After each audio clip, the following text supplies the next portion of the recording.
You're listening to the Betoota Advocate's weekly news wrap on Desert Rock FM 96.5. Hello and welcome back to another Betoota Advocate weekly bulletin, my favourite. And with me this week, I'm Errol Parker. If this is the first one you've listened to, I'm the editor-at-large of the Betoota Advocate. And with me today is Effie Bateman. Hey, how you doing? Good, yeah. No, it's just us this week. I know most people tune in to hear Clancy pontificate about what he thinks of the world, and young Wendell too. He's got acute appendicitis today, so he's probably going to be listening to this one in recovery, and if he doesn't... Got a bit of a cursed office at the moment. Well, yeah, you know, all of us are getting older. None of us are getting younger. You know, I'm obviously more susceptible to getting COVID than most people in this office for, you know, my own health reasons, of course, but it's not worth bringing up now. I suppose. What is it? A walking comorbidity is what someone's quoted to have called you. A walking comorbidity. Yeah. Yes. Well, that's it's good to know. That's what the staff is saying behind my back. But anyway, what's making news this week other than my own impending death, according to everyone? Well, speaking of someone's impending death, Leonardo DiCaprio has moved from used by to best before, breaking up with his girlfriend 3 months after her 25th birthday. That is despite him being almost 50. Yes, actor Leonardo DiCaprio, must be some sort of Italian, has come under fire this week for dumping his girlfriend, though this time she actually managed to get to the age of 25, which is I guess it's a small improvement. Yeah, baby steps. For those who aren't aware, DiCaprio is known for his very strict dating criteria of refusing to date anyone older than a quarter of a century, with the average age being just 22. Yes, well, I guess the only 22-year-olds that want to get married and settle down are Christians. As always, these cases prompt a slew of gross divorced boomers to announce that old men are simply, quote, biologically wired to chase barely legal gorgeous women, despite themselves having nothing to offer except a lifetime of broken dreams and an addiction to alcohol. Who knows, he might surprise everyone one day and go for an octogenarian. Might even the stats.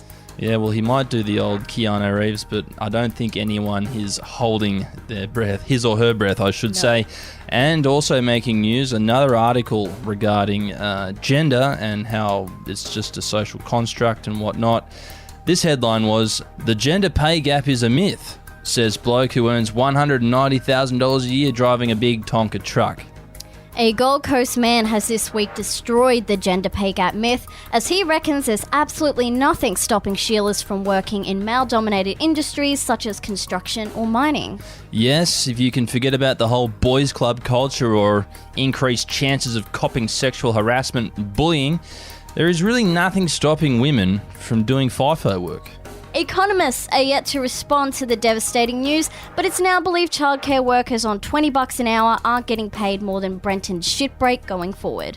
And up next with some local news, and a woman with a fake tan addiction reckons looking like Woolies Tiger Bread is better than being pale. Well, looks like we've got the young woman trifecta here on the Betoota Advocate Weekly News Bulletin. Betoota Heights woman Courtney Odell reckons she'd rather look like she has a terrible skin disorder rather than being, God forbid, pale. Yuck. Yes, despite tans only ever lasting 3 days before looking like absolute shit, mostly because she never exfoliates or moisturizes beforehand and tries to coat herself in 3 minutes flat, Courtney is completely fine having a streaky, patchy, uneven tan and orange palms. And staining her bed sheets too. Yeah, and all the while men just get to go out and get sunburnt and end up looking like they're 50 when they're 40. Exactly, and having the dreaded sock tan. No, and another thing that's making news in regards to socks, another man, a business owner, says it's hard to find staff, even though it's much harder to pay them properly.